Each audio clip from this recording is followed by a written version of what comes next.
Good day. We're going to sneak this clip in somewhere into this video. But yeah, as you can see behind me, the corn planter is rolling now. June 10th, we're getting our corn in. Just this entire spring here in Manitoba has been a bit of a gong show, very, very late. But considering last year we did corn after fall rise, so that went in on June the 5th, so we're only 5 days behind that. And we got good conditions now in the field. This is the field where we had the oats last year, which was a bit of a disaster, but fingers crossed that corn's gonna do better. Way back over there, we've got some issues with drainage. Some lovely beavers have got it all dammed up. They keep blocking a culvert at the road there. Every time they block it, the water backs up, creeps up to the field. We get it opened up, the water goes away, but those beavers are very resilient. So drainage issues, and it's dry now, but we've got some weather coming. So with too much rain, we're probably going to lose a couple acres that we were planting today, but such is farming. But yeah, same outfit that planted our corn last year. Lang Spring Farms from Steinbach. Ray's up there in the planter. When he gets to the end here, he's going to set her down. We're going to clean out the row units, and we're going to put in some different seed for some trials. We're getting our Horizon corn seed put in. So yeah, let's get some trials done.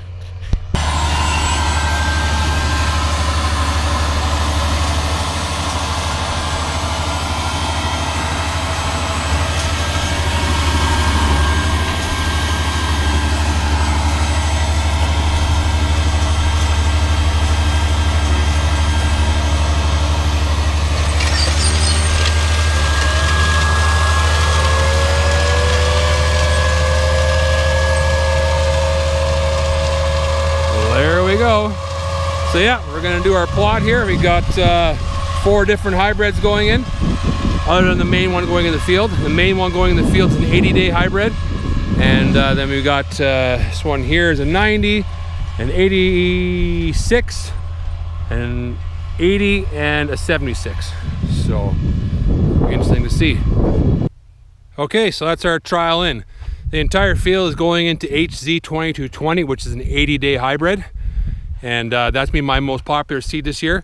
So I've got a lot of that going in, but we want to try a couple of our varieties just to show guys in the area and to show myself, being a new dealer, what the corn can do. So this one here I think will be a real popular one in the future is HZ1710. That is a 76-day silage variety.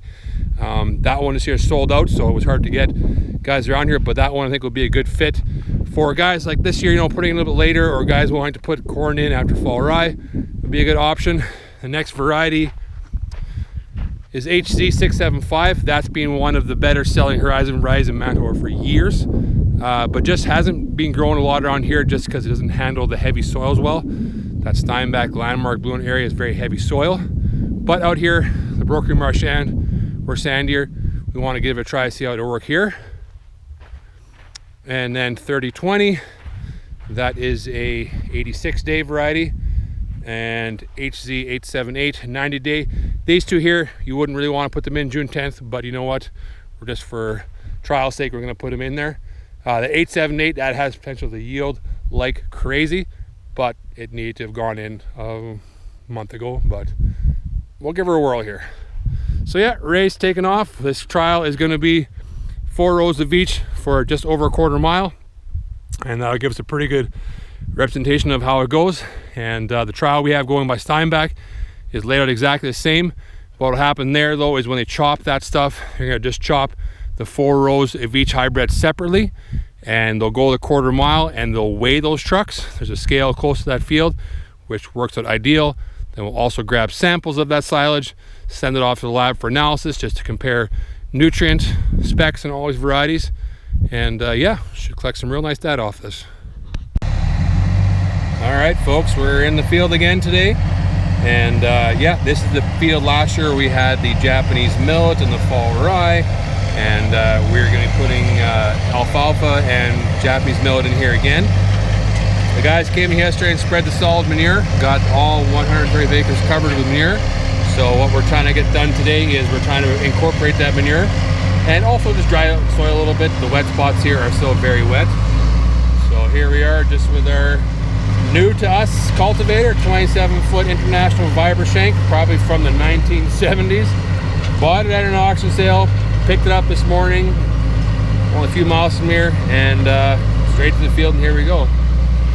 And up in the cab there, we got young Mr. Slade. I did a bunch of rounds with him, got him all trained up for now on what to do, so here he is.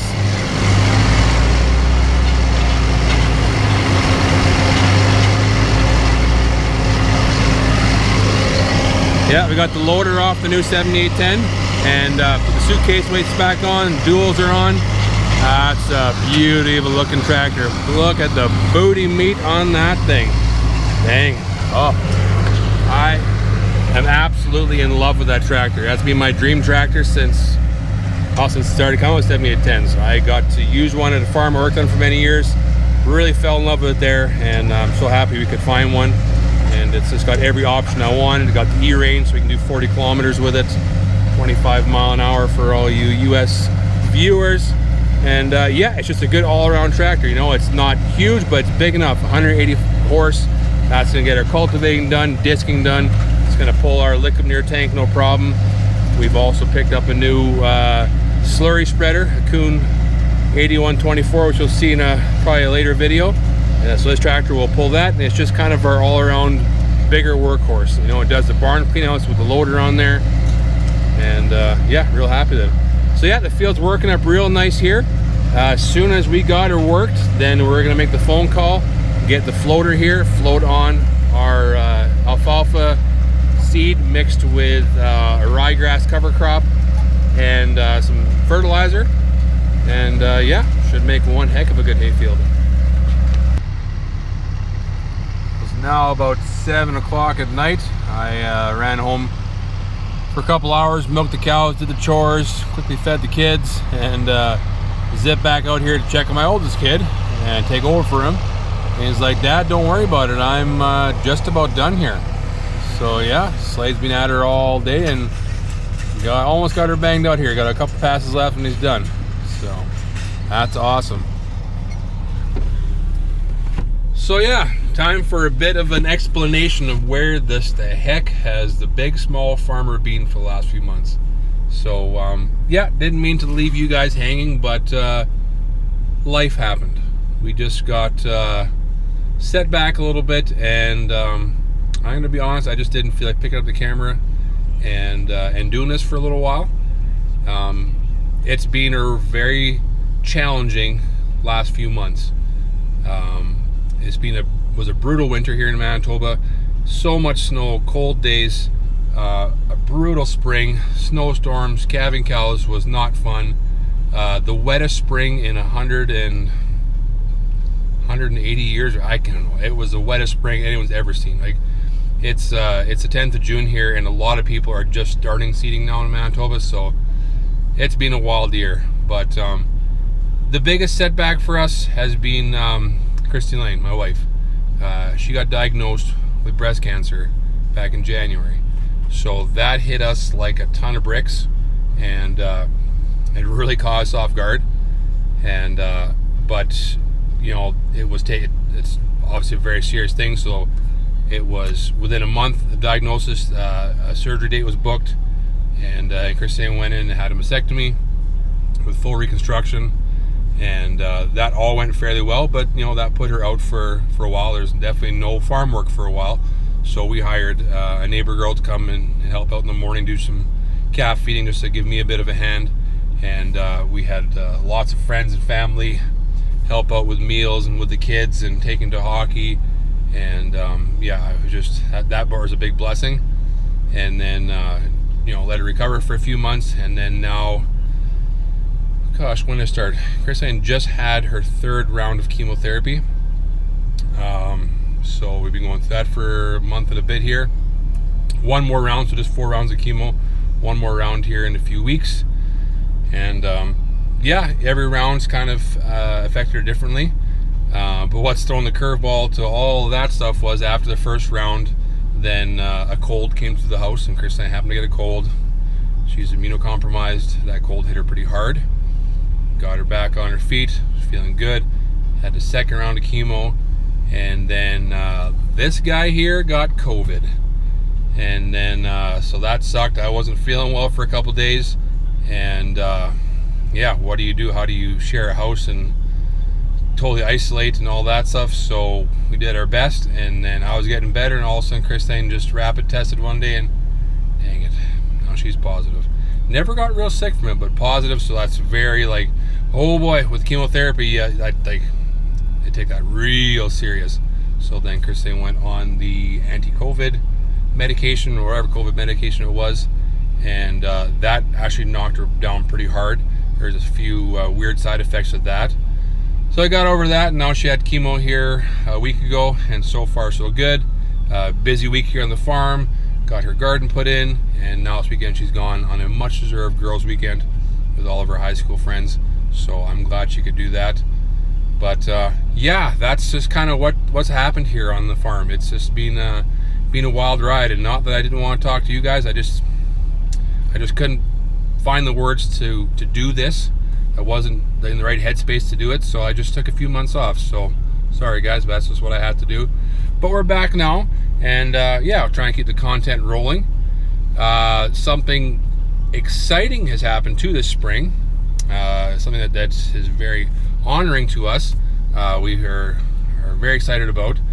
We've been nominated for the Outstanding Young Farmer Award for Manitoba. We're regional finalists, so that's really cool. That's something that I've admired people who've been nominated and won in the past. My previous employer at LeBasse Holsteins, they won it when I worked for them, and it was really cool and fun to watch them go through that process of winning and then off to nationals. So yeah, this coming week we're heading off to the Manitoba finals, and yeah, so taking a couple days at the farm to go do that. I'm hoping that we can get all this field work seeing stuff done before then, but whatever, if we don't, we're gonna go anyways, and you know, the field work will be here when we get back. So yeah, stay tuned for an update on that. And yeah, hope you enjoyed the video. It's kind of a little bit of everything, but I'm back, and we'll see you real soon. Have a good one. Okay, we'll sneak us in on the end. A little bonus footage. Yeah, we're just about to leave, and then the floater showed up. So the tender truck here just getting it loaded up. So yeah, like I said, alfalfa seed with ryegrass seed, and that ryegrass seed's the cover crop. And then just a little bit of fertilizer. You gotta do about 100 pounds per acre to get a good coverage with the floater. So we're only gonna do, I think that was 38 pounds of seed total. So we needed a little bit extra carrier. So okay, just a little bit of potash in there for the alfalfa to get going. Don't need a lot of fertilizer because yeah, we got a lot of manure that goes on here. So, and try and save the all-important dollar with not putting fertilizer on. But yeah, we'll watch these guys get loaded up here, and then we'll watch them zoom out with a big three-wheeler.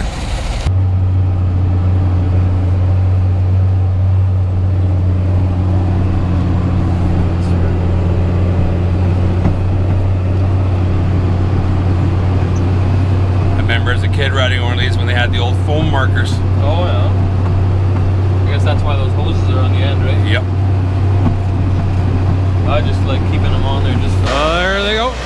So yeah, I didn't film too much in the cab because that was awkward. That seat, well, there was no buddy seat. So when the big small farmer sat in there with him, it was a little awkward. But yeah, there they go.